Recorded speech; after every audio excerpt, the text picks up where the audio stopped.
Bienvenue dans ce nouveau numéro de l'invité du jour.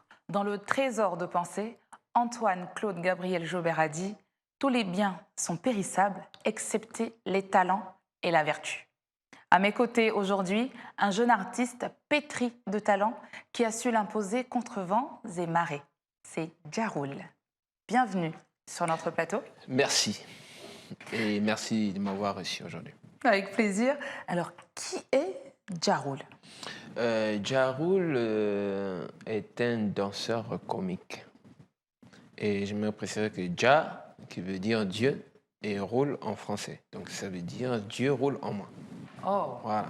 MKG, qui veut dire vous, Kevin, Gaël. Donc j'associe les deux, Ja Rule, MKG. donc votre vrai nom c'est Mvu Kevin, Gaël. Kevin Gaël. C'est pour cela on voit MKG en fait. Très bien. Alors, vous faites de la danse comique. Oui. Qu'est-ce que la danse comique? La danse comique, en fait, c'est un style que j'ai créé moi-même. C'est parce qu'en venant à Libreville, vu que j'étais à Mwanda, et j'ai regardé un peu beaucoup de danseurs, et j'ai vu qu'il y avait des gars très spécialisés dans le hip-hop.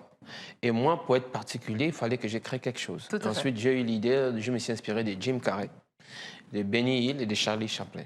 Donc, j'ai commencé à créer des numéros comiques. Donc, c'est-à-dire, je danse en faisant rire les gens, ce qui n'existait pas au Gabon.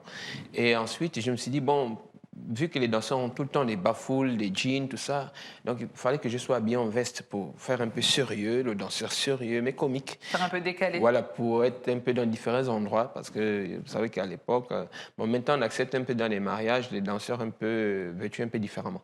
Mais le plus souvent, c'était les costumes, là on vous respecte et tout ça. Donc dès que je fais ça, donc j'ai associé un peu beaucoup de styles de musique. Donc je faisais la danse hip-hop dans l'humour. Voilà. Waouh. J'ai créé la danse comique. Et la danse comique, donc c'est une invention de Monsieur Ja Rule. Ja Rule. Racontez-nous, comment est-ce que votre passion pour la danse a rythmé votre enfance? Ça a été vraiment difficile. Difficile parce que mon papa, il n'aimait pas la danse. Donc voilà, j'avais deux passions, la danse et le dessin. Et dans la danse, mon papa, il ne voulait pas du tout. Et quand j'allais chez maman, je profitais à danser. Parce que tous mes oncles étaient des danseurs. D'accord, c'est dans la famille. Oui, tous étaient des danseurs. Donc, j'ai regardé les chorégraphies de mes oncles et ensuite, j'ai commencé à danser. Donc, à l'âge de 11 ans, j'allais dans les bars, pas parce que j'étais un voyou, mais j'allais dans les bars pour voir deux grands danseurs. Donc, un qui s'appelait Shimbe et l'autre qui s'appelait Young. Et quand ils dansaient, c'était vraiment incroyable. On avait l'impression de voir le courant passer dans le corps. Il vous a inspiré? Oui, et je suis allé vers eux, j'ai dit, mais apprenez-moi. Ils m'ont dit, non, il faut que tu te débrouilles. En 2009, Oui. sur une troupe de 25 danseurs, vous avez été repéré pour participer à une tournée mondiale. Comment est-ce que tout ça s'est déroulé? Enfin, sur 18 quand même, pas J'aimerais sur d'abord 25. préciser qu'avant que je n'arrive à Libreville, j'ai écouté une voix qui a parlé fortement à mon oreille, que va à Libreville, tu vas vivre de ton talent. Et j'ai dit à maman que maman, Dieu me dit, va à Libreville et tout.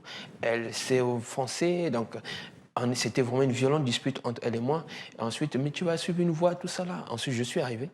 Et quand je suis arrivé, papa aussi, là-bas, c'était vraiment la croix. Et le Centre culturel français m'a appelé qu'il y a un spectacle. Je suis arrivé et c'était une compagnie française qui s'appelait la CIE Révolution. Ils revenaient de Bordeaux, ils sont en tournée africaine. Et ensuite, ils nous ont appelés le lendemain pour faire des échanges. Et ce jour, je me souviens, je vous assure, que j'avais 100 francs. Donc j'ai pris Sogatra pour me rendre à Sainte-Marie. Je suis venu en retard, donc tout le monde se moquait de moi. J'étais mal vêtu, c'était compliqué. Quelqu'un qui vient du bled, comme on dit souvent les jeunes. Et voilà comment on nous a fait des échanges et tout. Et dans ces échanges, j'ai été celui qui a marqué cette compagnie. Et ils m'ont dit, voilà, ils m'ont appelé que c'est toi qu'on a pris sur les 25 danseurs au Gabon pour faire le tour du monde avec nous pendant 3 ans. Et c'est comme ça que j'ai démarré. C'est accompagné d'une belle histoire. Une nouvelle histoire, parce que j'ai jamais payé un seul billet d'avion jusqu'à aujourd'hui. Je vais alors vous inviter à regarder cet élément. D'accord.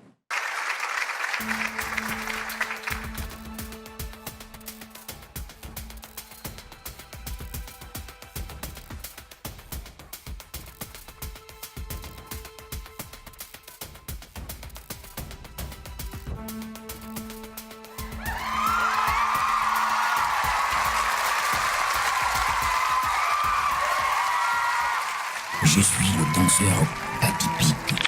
En chacun de nous existe un esprit, et chaque esprit comporte un nom. Le mien, Djaroul M. Taji.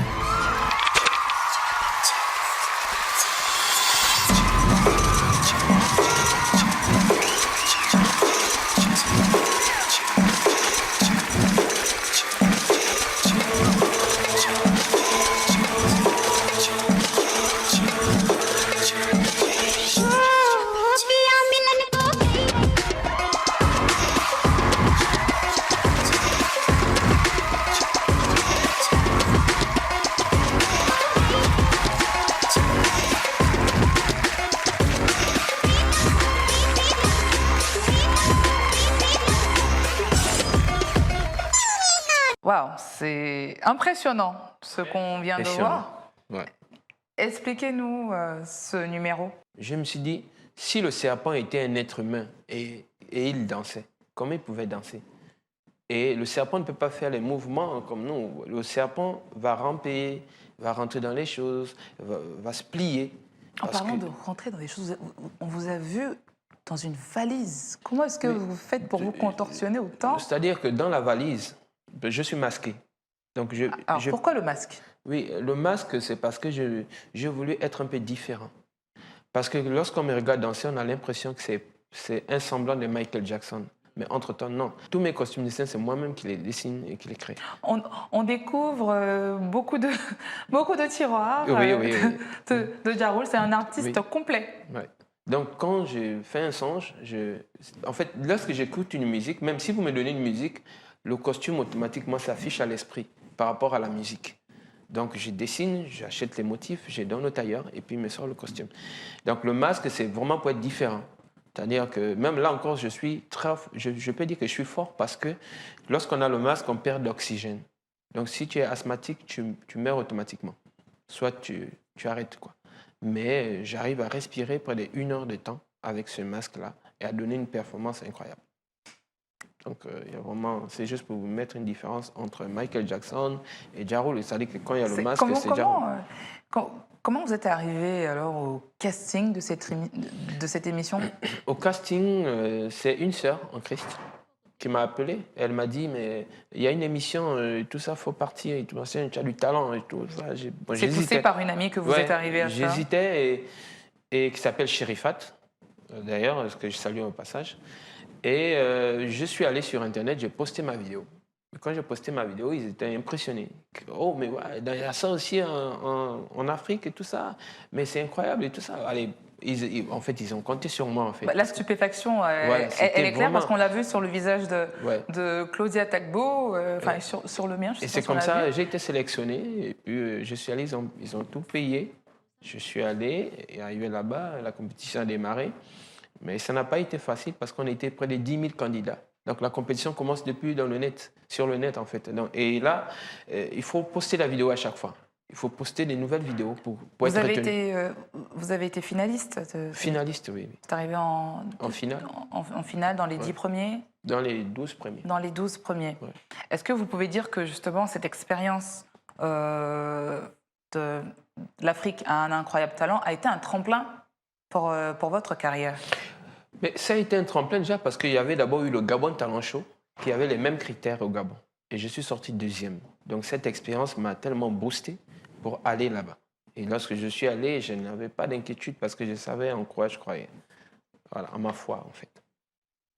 Alors au début de votre carrière, est-ce que vous vous imaginiez représenter le Gabon comme vous le faites aujourd'hui? Oui.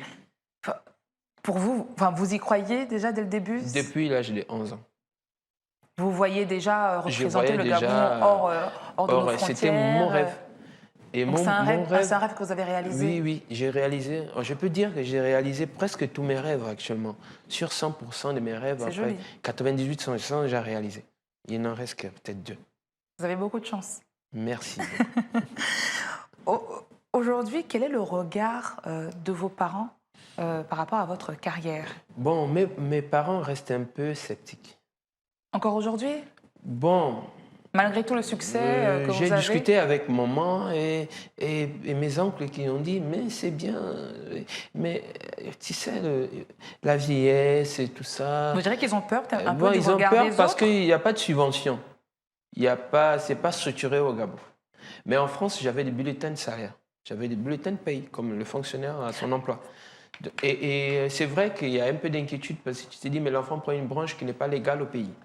Donc c'est vraiment un peu compliqué. Il y a pas, je ne suis pas payé par mois. Je suis payé par des événements. Donc c'est un peu ça le problème. Mais j'ai rassuré mes parents en disant que si Dieu a décidé que je fasse ça, alors que c'est lui-même qui s'occupe. Alors. Très bien, mais est-ce que vous avez justement une attache avec le Bugada ou avec le ministère de la Culture Je n'ai pas d'attache avec le ministère de la Culture, mais le Bugada, j'étais déjà allé, ils m'ont demandé de repasser pour pouvoir remplir des formalités. Donc depuis là, je ne suis pas encore allé, mais j'irai. Alors ce serait peut-être ça, un début de solution déjà pour que vous puissiez vous structurer comme il faut et en vivre pleinement. Oui. Quels sont vos projets aujourd'hui ? J'ai énormément de projets. Mon projet premier, c'est de voir cette jeunesse réussir dans l'activité de la danse. Parce que c'est un secteur oublié. La danse est souvent mal perçue. La danse vous, c'est un combat pour Mais vous oui, de c'est pouvoir un combat, l'imposer. je vous explique.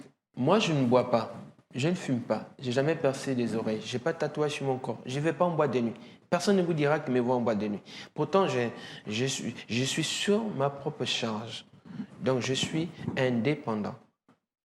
Donc, vous voyez que je suis libre de faire ce que je veux. Je peux aller en boîte de nuit, fumer, boire. Je ne suis sous le toit des personnes. Mais vous ne le faites pas, c'est un choix. Je le fais pas, c'est un choix. Parce que j'ai un autre regard de la danse. De montrer à ces jeunes qu'on peut être danseur et être responsable. Vous souhaitez être un modèle pour un ces modèle jeunes parce que vous êtes professeur, chorégraphe de danse. Puisqu'aujourd'hui, j'ai près de 17 jeunes qui m'imitent dans le Gabon. Donc vous êtes un modèle pour eux? Je suis un modèle pour eux. Ils sont en contact avec moi. Ce qui est bien, c'est que beaucoup aujourd'hui sont à l'église. Donc vous allez professionnaliser quand même ce que vous faites parce que vous avez des jeunes que vous encadrez, vous êtes chorégraphe.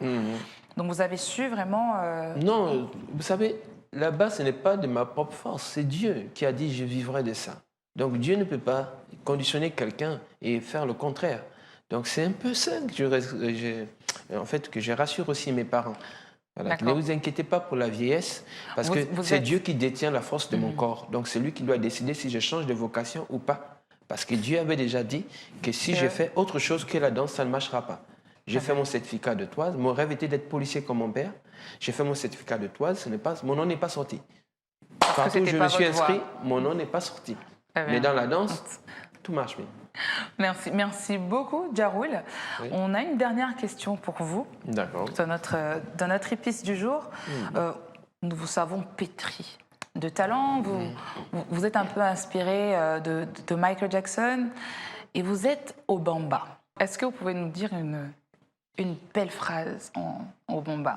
Un message. Vous avez un message que je veux dire encourageant pour la jeunesse. Mais je note juste que vous n'avez pas... Mais après, je traduis en français, il n'y a pas de souci. Très bien.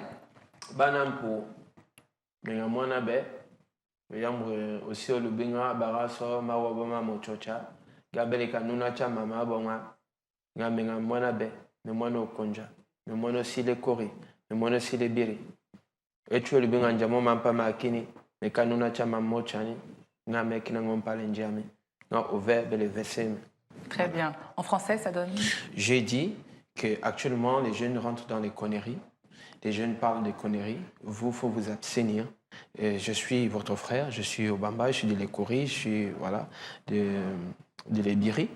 Et je danse avec la force de Dieu. Je ne suis pas rentré dans n'importe quoi, je danse avec la force de Dieu. Un beau message. Merci. Merci en tout cas d'être passé sur notre plateau. Ça a été un réel plaisir de vous savoir avec nous. Je peux inviter les gens, je suis ma page Djaroul MKG, Facebook.